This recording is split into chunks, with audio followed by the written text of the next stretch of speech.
Black and white, silent film original. You can, however, find a sort of, to the best of technical ability, colorized version right here on YouTube. Public domain, given its age. The Wayback Machine, the very, very, very, very early days of science fiction cinema. 1902, George Méliès, A Trip to the Moon.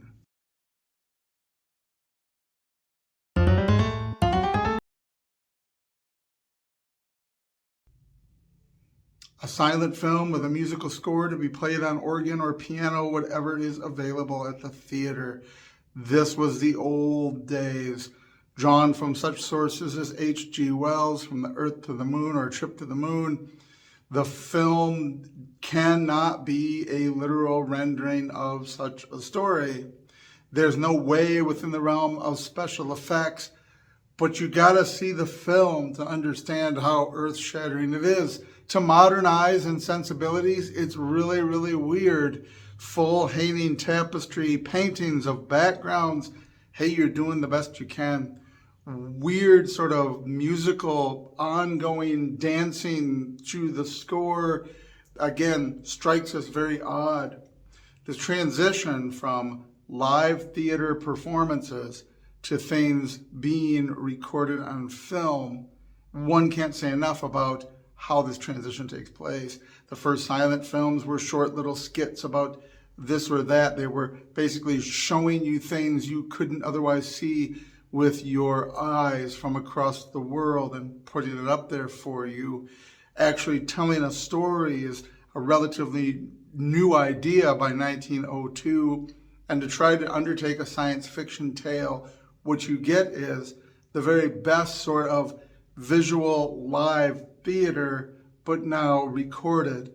So when you're capturing ideas such as the stars looking down on you, you've got the tapestry of painted stars and actors' faces peering through, looking in and looking around. You got the sun and the moon depicted as people doing things. This is like all the way back to ancient Greco-Roman sort of presenting a play, a drama, or a comedy with a chorus, with giving you the things live that capture the idea of the sun and the moon, the idea of the stars, the idea of it.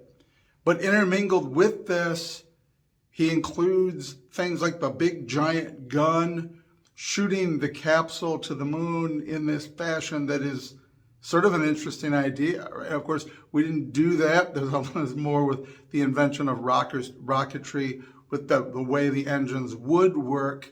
But when you're in 1902 imagining how it might go, this idea of building a rigid large gun that could project a projectile up there, of course, the way that he deals with its return is a whole other issue, but he's trying to capture the idea of people leaving the Earth, going to the moon. They encounter natives on the moon who are extraterrestrial, and he goes out of his way using the elements available.